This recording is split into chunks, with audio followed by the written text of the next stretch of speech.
Almost everyone has had this experience. You want to change the lane. You indicate, you look into the rear mirrors. You turn your head, the lane seems to be free, and you start to do the lane change maneuver. All of a sudden, another vehicle emerges, virtually out of the blue. In the last moment, you manage to avoid a collision thanks to quick counter-steering. However, this is unfortunately not always the case. To completely avoid these situations, the new Ford C-Max features a blind spot information system. It indicates to the driver at a lane change whether or not there's a vehicle in the blind spot. The system warns the driver by a yellow light in the side mirror.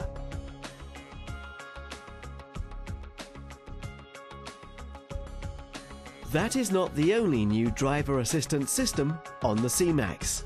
There is also a speed limiter, which prevents the driver from exceeding the speed limit involuntarily. The selected maximum speed can be set with a switch at the steering wheel. The set value appears in the cluster display.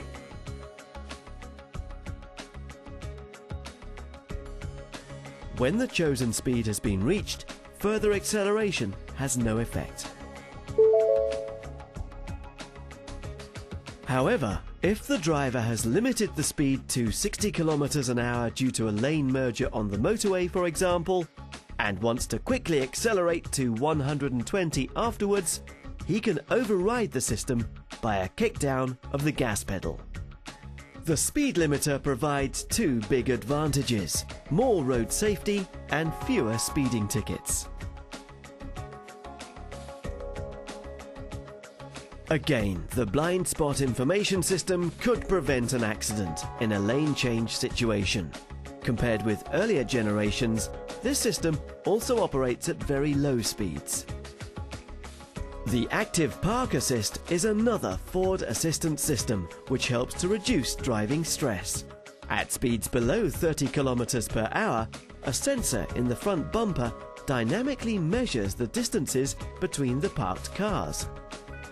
The driver can activate the semi-automatic parallel parking before, while, or after passing a parking spot. When he has chosen a parking space and stopped the car, the system calculates the required steering maneuvers based on the measurements. Now the driver only needs to accelerate, shift and brake. The steering angle will be executed by his parking assistance system. The parking sensors audibly inform the driver whenever a parking maneuver is completed. The display in the middle console provides the required instructions. For example, whether the driver has to go into reverse or shift into first gear. With the semi-automatic parallel parking, even very tiny parking spots, with only 1.2 times the vehicle length available, are no longer a challenge, because the system enables various consecutive steering maneuvers. Ford Driver Assistance Systems, for reaching your destination with reduced stress and increased comfort and safety.